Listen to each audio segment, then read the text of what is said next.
This is my first vlog और basically ये vlog बनाने का बहुत अच्छे से सोच रहा था, बट कुछ चीज़ें ऐसी थी जिसकी वजह से नहीं बना पा रहा था। मेरा खुद का ऑपरेशन जुड़ी हुई थी, दैट्स वाई, वरना ये ब्लॉग पहले बनता। खैर, बेसिकली बाय प्रोफेशन मैं प्राइवेट चैनल में जॉब करता हूँ और फोटोग्राफी करता हूँ, बाकायदा सीखी है फोटोग्राफी, डॉक्यूमेंट्रीज बनाता हूँ, फिल्म मेकिंग है, डायरेक्शन है, फिल्म से रिलेटेड, कैमरे से रिलेटेड काफ़ी चीज़ें करता हूँ।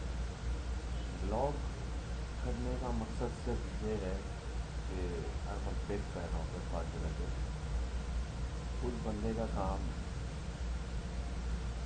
अंत है यार, नेल्ड इट, वो बंदा खा गया। मैं उसका बहुत बड़ा फैन हूँ, बस, और कुछ नहीं। मेरा ब्लॉग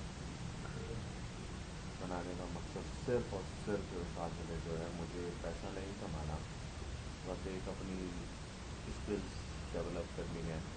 मैं कैमरे के बैक एंड पे रहने वाला बंदा हूँ, कैमरा नहीं करता। सो अभी कुछ दिनों पहले मेरा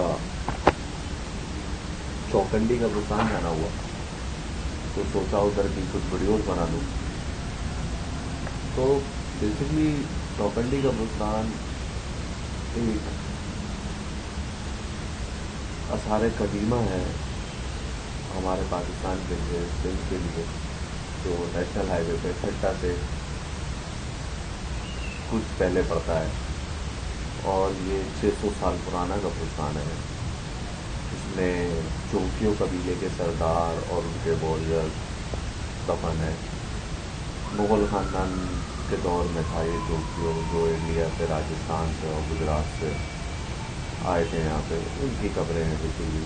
और क्या कब्रें हैं, क्या मतलब उस वक्त के दौर में इस तरह की चीज़ें, इस तरह का आर्ट देखने को मिलता है जो शायद अब नहीं रहा और शायद हो भी नहीं सकता।